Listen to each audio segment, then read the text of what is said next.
Alô, você está agora assistindo um dos programas da Primeira Igreja Batista de Cruzeiro do Sul. Esses programas podem ser, entre outros, muitos outros que nós temos pelo YouTube. O nosso canal é Momento da Graça, e também na página do Facebook da Primeira Igreja Batista de Cruzeiro do Sul. E também estamos colocando todos esses programas nos nossos programas de rádio. Então, nesses tempos da pandemia, nós estamos produzindo vários programas toda semana, de 30 minutos cada, para ficar de fácil assimilação. E nós estamos então gratos que você está assistindo, mas caso essa mensagem toque você tem como voltar e olhar muitas lições, muitas aulas, muitas mensagens nos nossos canais. Eu sou o pastor Miguel, um dos pastores da Primeira Igreja Batista de Cruzeiro do Sul, e quero agradecer muito a sua presença com a gente nesse momento. Se você é uma pessoa, vamos dizer assim, normal, você deve estar se perguntando: e em que vai dar tudo isso que nós estamos passando? Será que é o fim? Será que é agora que a história se encerra? A verdade é que nós não sabemos. Nós sabemos que Deus tem um plano e nós sabemos o que a Bíblia nos diz. Então, nós vamos tentar dar uma força para você entender essas coisas, fazer uma comparação com os nossos dias, com as circunstâncias dos dias atuais, e você ter pelo menos algumas informações para você se preparar, porque você precisa estar preparado para a eternidade, que é uma realidade. Eu sei que muitas pessoas no mundo que nós vivemos hoje acreditam que nós somos apenas como os animais e nós morremos e acabou e pronto, não tem mais nada. Mas você não pode ir nessa conversa, porque existe em você uma alma preciosa, e essa alma precisa de um destino bom. E você precisa saber que existem dois destinos distintos, diferentes. Um é bom e um é terrível. Um é na presença de Deus e o outro é separado eternamente de Deus. Então, se você é uma das pessoas céticas, por favor, fique com a gente também e tire as suas próprias conclusões. Mas o que eu quero, o que Deus quer, é que você se prepare, que você saiba o que está por vir e quer que esse momento terrível que nós vivemos agora, que isso pode representar, em que nós podemos basear os nossos pensamentos e as nossas expectativas. Então a Bíblia, e principalmente Jesus Cristo, que é Deus, é a fonte principal que nós devemos consultar. Então nós vamos começar com um texto de Mateus capítulo 24, onde Jesus, nos capítulos 24 e 25, vai estar tratando exclusivamente sobre as coisas por vir, as coisas futuras. E os discípulos tinham curiosidade e Jesus os informou. E vamos então passar para você, depois de 2000 anos, essas mesmas informações para ajudar você a se preparar para a eternidade.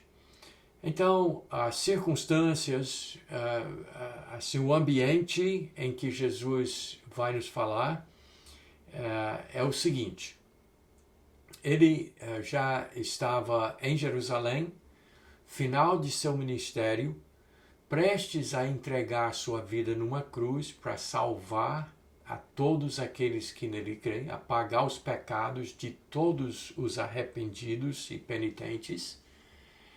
Mas antes, ele então estava passeando na cidade e as multidões e os discípulos mostrando para Jesus mais uma vez o templo em Jerusalém, admirando-se das grandes construções e tudo.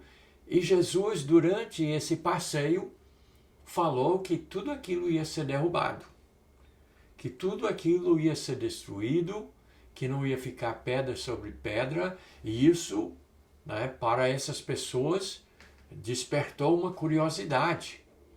Então, no capítulo 24, no verso 3, os discípulos fizeram umas perguntas para Jesus, porque Jesus, no final do dia, saiu da cidade de Jerusalém, desceu para o riacho, o igarapé, chamado Cedron, e subiu o outro lado, no lugar chamado Monte das Oliveiras, onde Jesus costumava passar a noite com seus discípulos.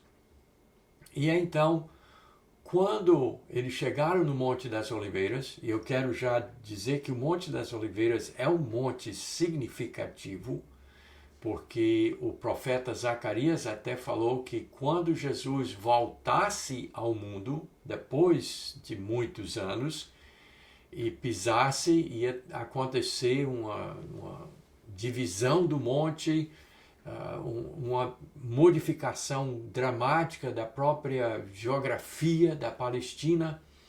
Então, o Monte das Oliveiras é um lugar muito importante nas coisas passadas e nas coisas futuras. Então, Jesus está no Monte das Oliveiras com seus discípulos à noite, e o verso 3 fala o seguinte: no Monte das Oliveiras achava-se Jesus assentado.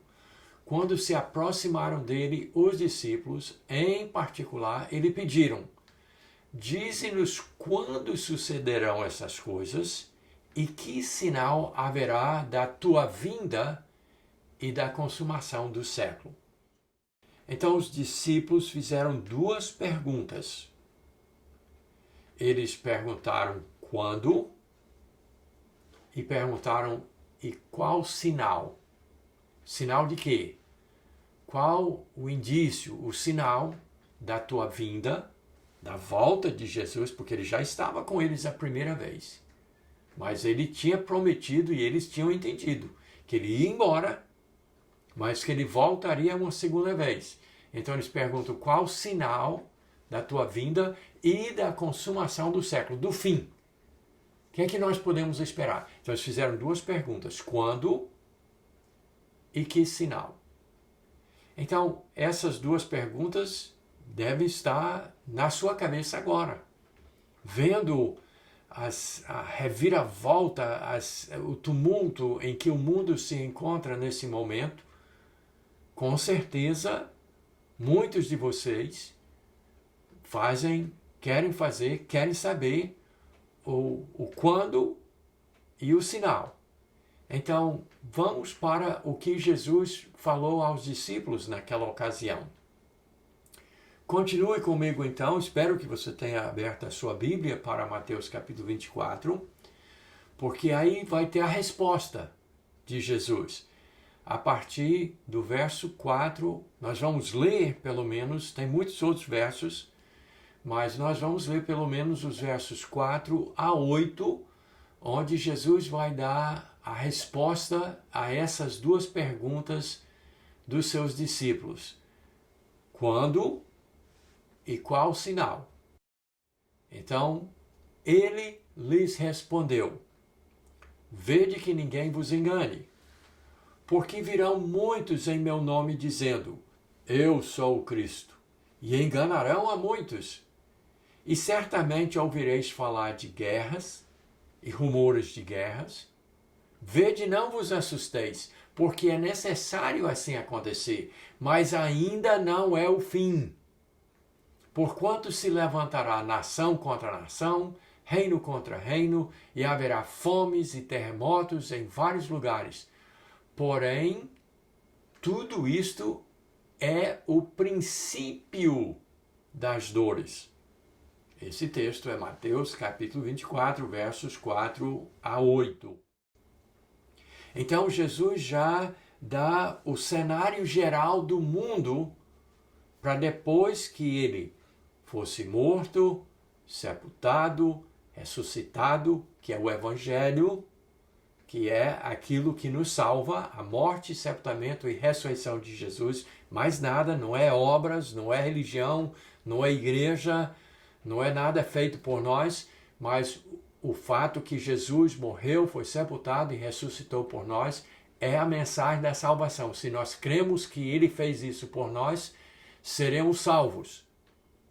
E depois que isso acontecesse e ele voltasse ao Pai, e isso já aconteceu há 2000 anos atrás, então ele dá o cenário geral do mundo que as pessoas pudessem esperar o fim.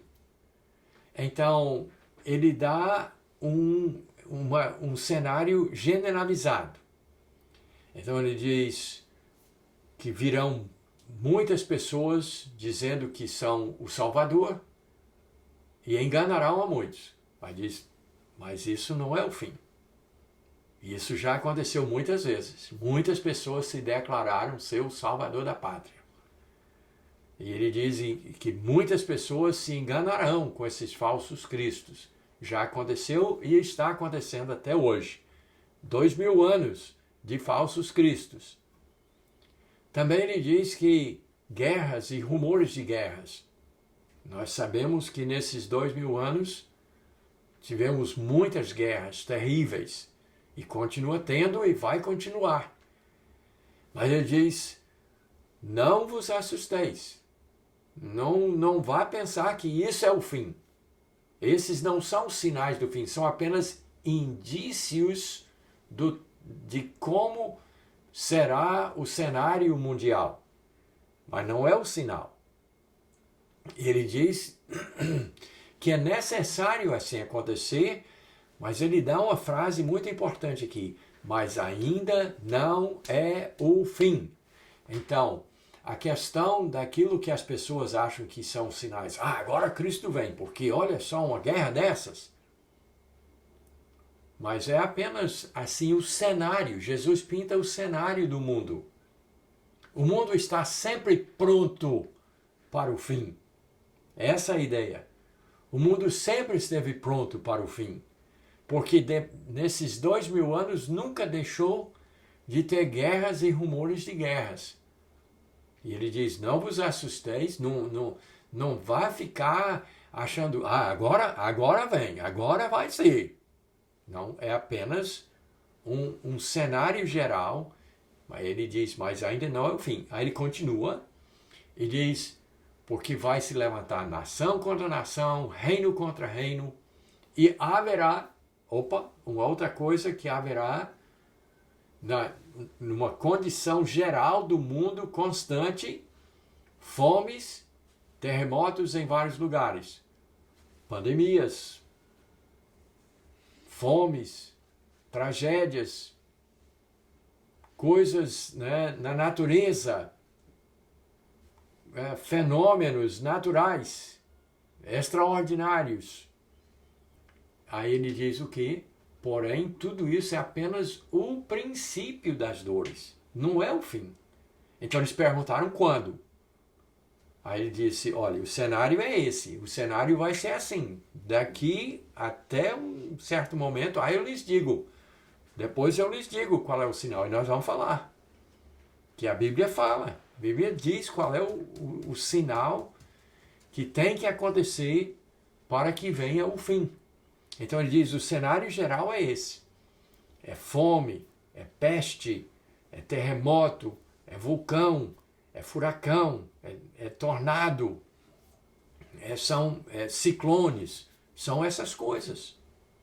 Isso é necessário acontecer. Será esse o cenário geral. O mundo vai viver isso. Isso vai ser a situação do mundo inteiro até chegar no momento final. Aí, a partir do verso 9, nós temos uma lista de outras condições para que as coisas se encaminhem. Ele diz que é o princípio das dores, dando a entender a ideia de um parto, né, que tem as contrações, e essas contrações vão ficando, né, o espaço entre as contrações vai se diminuindo até o momento do parto. Então ele dá, né, indícios, as coisas que tem que acontecer, está chegando a hora. Mas é um cenário geral. Então, a partir do verso 9, eu tenho uma lista aqui, então, de coisas mais que ele dá como condições dos tempos finais. No verso 9, ele diz que morte e tribulação para os filhos de Deus. E isso certamente está acelerando. Nós vemos isso nos países dominados pelos islâmicos. Nós vemos isso na China, destruição de igrejas, perseguição geral. Até mesmo no Oeste, a perseguição dos cristãos dentro das escolas, dentro das instituições de ensino superior. Os próprios governos cerceando, né, limitando, tentando cercar de todas as formas, tentando usar coisas como homossexualismo, racismo e coisas para, né, perseguir os cristãos. Então ele diz morte e tribulação para os filhos de Deus. No verso 10, ele fala sobre traição e escândalos. E certamente isso está se acelerando. A questão de traição e escândalo, de corrupção. A gente vê isso no governo nosso de todo dia. Então, verso 10. No verso 11, ele fala sobre falsos profetas e enganação. Mas como está multiplicando os falsos profetas? Mesmo no meio dos evangélicos, o que tem levantado de falsos profetas, de pregadores mentirosos, enganadores, que, né, vão, né, tomando, arrancando à força o dinheiro e a confiança do povo. O que tem levantado de falsos profetas nesses últimos momentos e tempos é uma coisa de assustar. Então são coisas que Jesus Cristo dá como indícios do fim. Aí vem o verso 12 e ele diz a multiplicação da iniquidade. A gente tem visto ultimamente, principalmente na área de sexualidade, a iniquidade que tem se multiplicado. A facilidade para roubar, para mentir, para trair. A facilidade de ser pecador sem nenhum receio das consequências. A multiplicação da iniquidade é o verso 12. Aí no verso 13 ele fala mais um indício, frieza espiritual. As pessoas vão sendo enganadas e ficam desenganadas e desencantadas, e elas então caem num marasmo de frieza espiritual. O amor se esfria, as pessoas não têm mais aquela paixão pelas outras pessoas, de amar as pessoas, de cuidar das pessoas, vão se desencantando. Então ele fala claramente sobre a frieza espiritual no verso 13. Mas aí vem o verso 14, que ele dá o sinal que a gente tem que ficar atento para que venha o fim. O fim só virá, ele diz no verso 14, quando o evangelho for pregado no mundo inteiro. Então, as pessoas estão olhando para guerras e terremotos e erupções de vulcões e ciclones e tornados e pestes e fomes e corrupção e traição e mentira e falsos cristos e falsos profetas e todas essas coisas as pessoas estão olhando, mas o sinal que Cristo dá, que a coisa está às vésperas, é que o evangelho tem que ser pregado no mundo inteiro. Não é a todos os indivíduos, mas tem que ser pregado no mundo inteiro. Então, esse é o cenário geral que Cristo pintou e foi a resposta que ele deu às duas perguntas. Quando e o que? O que tem que acontecer? Então ele diz, quando você vê o mundo nessa situação, a qualquer momento eu posso voltar.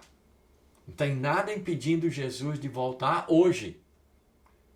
E então ele dá todo o cenário, mas ele diz que uma coisa tem que acontecer para que eu volte.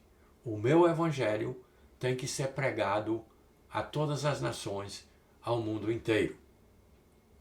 E aí você diz, pastor, mas não ajudou muito não. Eu queria saber se é agora. Eu queria saber se essa situação que nós vivemos agora, se é o fim.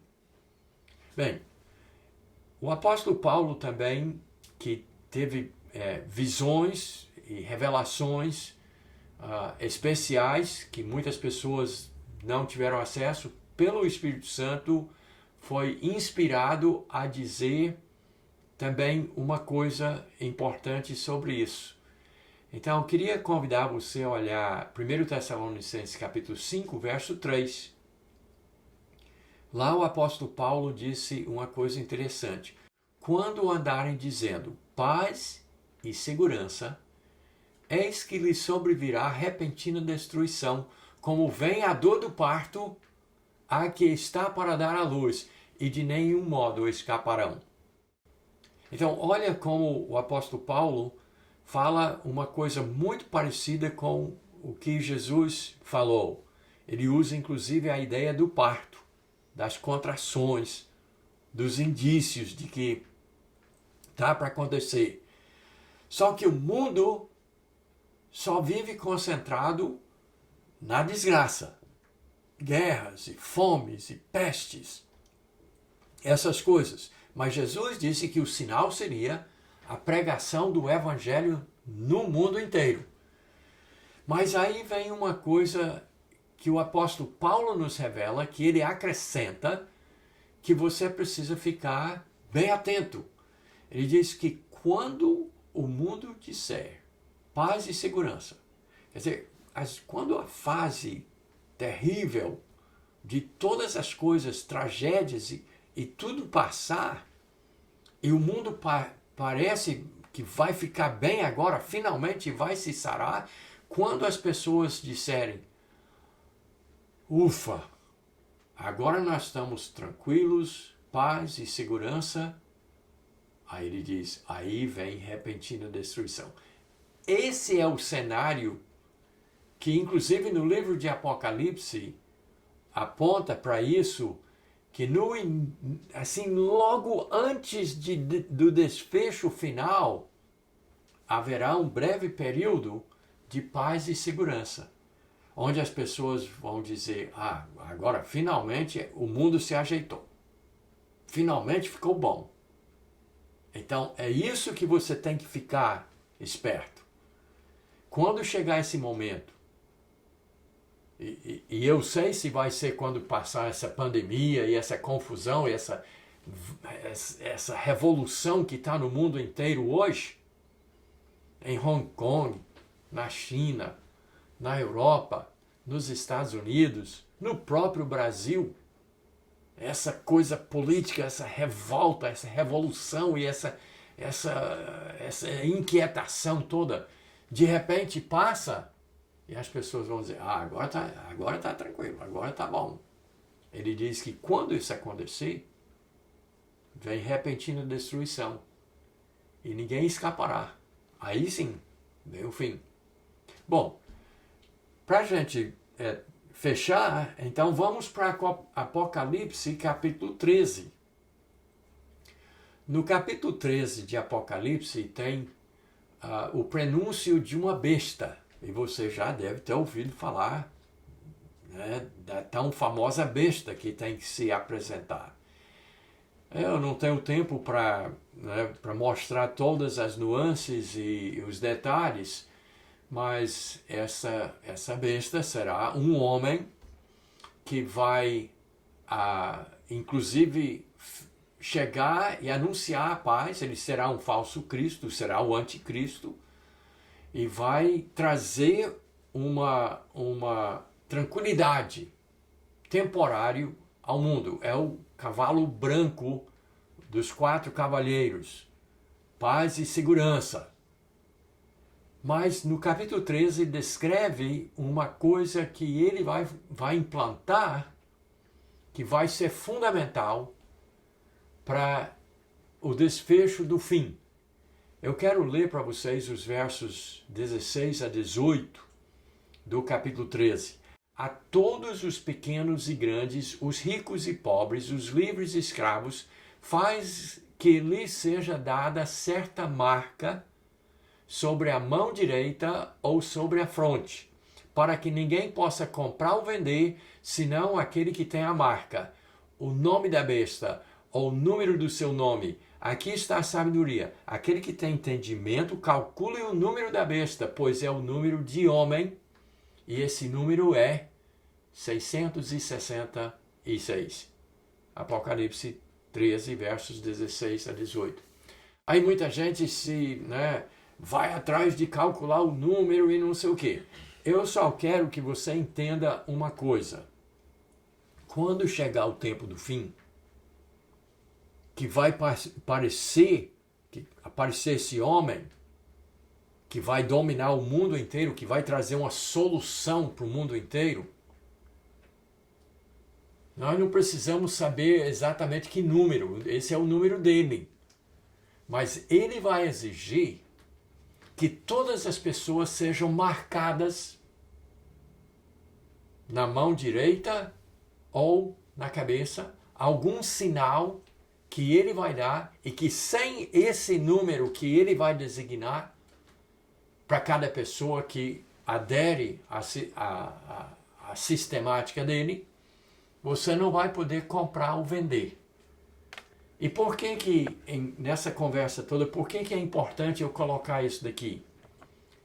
Porque as pessoas, elas se submetem com uma facilidade incrível. E você diz, eu jamais me submeteria a essa marca, eu não aceitaria. Olha, quem sou eu para julgar? Eu não sei. O apóstolo Pedro, quando estava chegando um momento crítico na vida de Jesus, ele disse, eu não lhe nego de jeito nenhum, eu irei até a morte. Mas até Pedro negou. Eu também poderia negar.